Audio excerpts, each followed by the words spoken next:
Hey everyone, it's me again, Yvonne Emil Elizondo, and I'm back with part 2 of 1 or 2 or 3 videos that I'm going to share with you about my personal go-tos as far as crystals, herbs, incense, and essential oils that I use in my witchy work. Yep, either my magical practice, my healing practice, my ritual or ceremony. So I thought I would share them with you.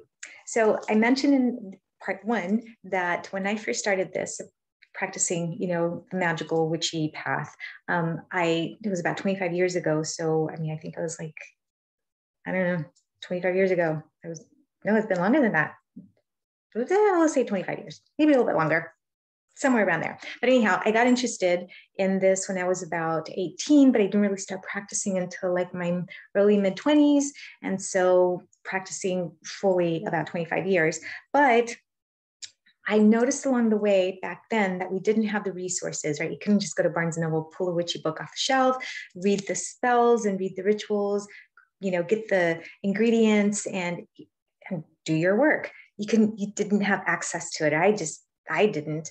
And so what I did was I noticed that when I did have access to those resources, which were few and far between, a lot of those spells required like these herbs and crystals that I had no idea how I was going to get a hold of. So I decided early on that I was going to create my own spells, my own magical work, my own intentions, my own energy, my own ritual healings, okay, other than the shamanic path that I follow, the Buddhist path that I follow, and, of course, the Reiki that I work with. I pretty much do all of my own spell magical witchy kind of stuff. And so I wanted to share with you today in this video part 2 the herbs that I use that are very common to my practice. And like I said, sometimes you may come across some spells or ritual work that say you got to get I don't know. I don't even know what kind of herbs would be like exotic to me because I always stick to my basic ones. But I have found that if I stick to my basic ones, I get really good outcomes. So I'm going to share those with you. Okay, so my go-to basic, anytime I'm doing any sort of, ritual work, especially for protection, okay, or grounding, let's say that I'm just, not feeling very well and I just need some grounding or some direction or some protection, sea salt. Okay, salt of any sort is pretty good, but I prefer sea salt or kosher salt. Okay, so salt is for grounding, for protection, for setting boundaries. So let's say someone, at work just kind of keeps coming into your office all the time and you're just like, dude, you got to get out. Okay, you want to put some of these at the threshold. And guess what? It actually really works. My friend Cindy tried it and it worked really well for her. So try salt. So grounding, protection, boundaries. Okay. The next one that I use, the next type of salt that I use is black salt. Okay. Now this one's a little bit more difficult to come by, but black salt I use when I have those like really intense, negative, got to get rid of the attachment, maybe there's some potential cursing or hexing going on. And I want to make sure that we address this. Black salt is the way to go because it grounds and it cleanses and it protects. So same thing as regular salt, but this one just to me is a little bit more powerful. So I don't use it very often unless I absolutely have to. Okay. The next herb that I use, right, and is very common for us witchy gals is lavender. Yep. Now, if you're wondering what I did with that little note in there is I didn't have stickers across the top, when I was teaching my daughter about the herbs. And so I put the little notes inside the herbs so she could look at them. She's 18 now. She knows what she's doing, but we still have that habit. Anyhow, so lavender. Lavender is really great for any sort of love spell, any sort of harmony in the sense of peace and tranquility and just healing. Okay, because if there's any sort of inflammation, you want to tap into lavender. And I do want to admonish everybody, do not eat essential oils, incense, herbs, or crystals, okay? Unless they're absolutely edible and absolutely that they're edible. These are for spell work, so I grind them up and I put them in a little pouch, or I put them in my mojo bag, or I put them into the fire, or I offer them to Mother Earth, but just want to warn you. So lavender, really good for peace, love spells. I already said all that. Okay, the next one that I go to, and these are not in any particular order. I don't have my glasses on, so I'm trying to see which ones they are. Vervain. Okay, so Vervain is if you watch Vampire Diaries, you know that vampires are slightly allergic to vervain, right? Vervain is a highly protective herb. It used to be used in little mojo bags, okay, to ward off against evil. So if you're doing any sort of, magical work that requires getting rid of maybe somebody that's not all that pleasant in your life, or you really just want some protection, maybe you're doing a ritual to protect the boundaries of your home, okay, or in your car, definitely vervain. Yep. Okay, so warding off evil. All right, let's go from evil to really good feeling. Okay, so jasmine. Jasmine is another one of my go-tos because I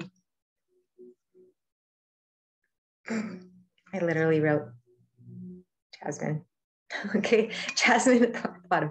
Okay, so jasmine is the one I really go to when I have offerings that I want to give back, right? So let's say, for example, I'm like, oh my God, angels, please help me because, my life is just kind of a hot mess and I just didn't make the right decision. So I need some, help, and boom, boom, there you go. Help comes along. I use this for offerings. Okay. But I also use this for any sort of, again, like calming, something nice, friendship. Okay, jasmine is really great for friendship. It's also really great for healing. If you're looking at bringing peace into, your environment, you may want to create a little mojo bag with some jasmine. It's also for beauty. Okay, feeling confident and beautiful. So jasmine's a go-to. The other one that I'm going to work with, typically that I work with, is sage, grounded sage. Now, sage can come in like these grounds, or it can come like in a bundle, or it can come like powdery. So sage is really good for cleansing.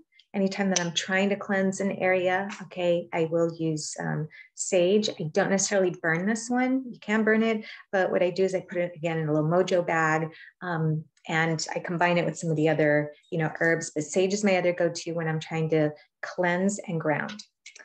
And then I have rosemary. What kind of witchy gal would I be if I didn't have rosemary?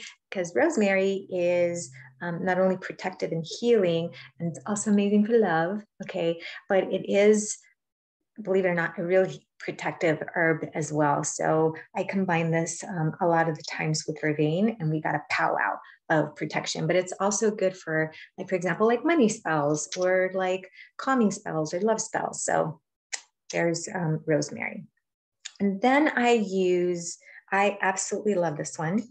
Oh, I did not bring my peppermint. Okay, before I go anywhere, I use peppermint. Okay, so this is not peppermint, but I use a lot of peppermint. Peppermint is really good for anything financial, anything that you want to give energy to.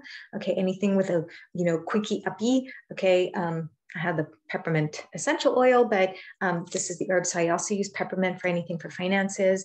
Anytime that I think we need clarity of mind, okay, I will use peppermint. This, however, is Mexican oregano. It doesn't have to be Mexican. I mean, it's literally called Mexican oregano. Okay, that's the name of the herb. It can be oregano, basic oregano. I'm Mexican, so, I don't know. It's called Mexican oregano. But this one is really good for finances as well. But this one is almost like if you got to get things done now, you got to get them done now. It's like a kind of, essence. So I typically add this to the other herbs that I'm working with. I hardly ever use this on its own. I use this to enhance whatever the ritual or the work that I'm trying to do along with the other herbs. So this is like a super duper enhancer. And then did I do rosemary? I did. Yep, I did that one. I'm trying to see which ones I didn't do. Okay, so my last two go-to ones, before my last two, I have a whole bunch of herbs downstairs in my kitchen. So I do use more than these herbs, but these are typically my go-to ones. Bay leaf is also one, and lemongrass. So bay leaf is really great for cleansing. Okay, you could take a bay leaf and actually burn it and just kind of go around the room and cleanse, or you can take the chopped up, or ground bay leaf. It is great for protection and cleansing. So I will mix bay leaf and sage if I really want to ground and cleanse, a space, and I just kind of sprinkle it. Okay, especially outside. If I'm trying to, do protection and cleansing outside, I'll go out there and, around my house. Yeah, my neighbors know me. Okay. And then I'm trying to think of any other one that I might have missed downstairs, but these are really my go-to. And then of course, Himalayan salt. Okay. Himalayan salt for me is when I want to bring grounding and protection in a very peaceful, gentle kind of way. It's not that it's peaceful. It's a very powerful kind of grounding, but I tend to use it in like, when we're doing relationship work, okay, that the partner needs to be grounded.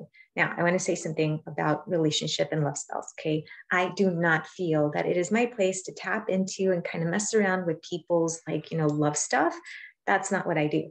What I do is I work with the partner who's asking me to do a love spell, and we work on them, not the person they want to spell. And we start to get them to understand themselves, right? So why do you want to do this? Like, why is it that you feel you need a spell or a ritual to get somebody to like you or to love you? So no, I don't do that. There's plenty of practitioners that do. I just don't do that. But I do use Himalayan salt for anything like insightful, anything of, hey, I need to love myself, self-care, a lot of those kind of rituals with Himalayan salt. And then I use cinnamon. Okay, cinnamon, it could be ground, it could be like, this is really ground. It could be chunks of cinnamon. Okay, this is when I want to light a fire under something's ass. Okay, like this is one of those. And I'm like, dude, I can't wait. This is going to pack a punch and it's probably going to hurt. Not that I hurt anybody, but it's like, right? It's like, good luck with that.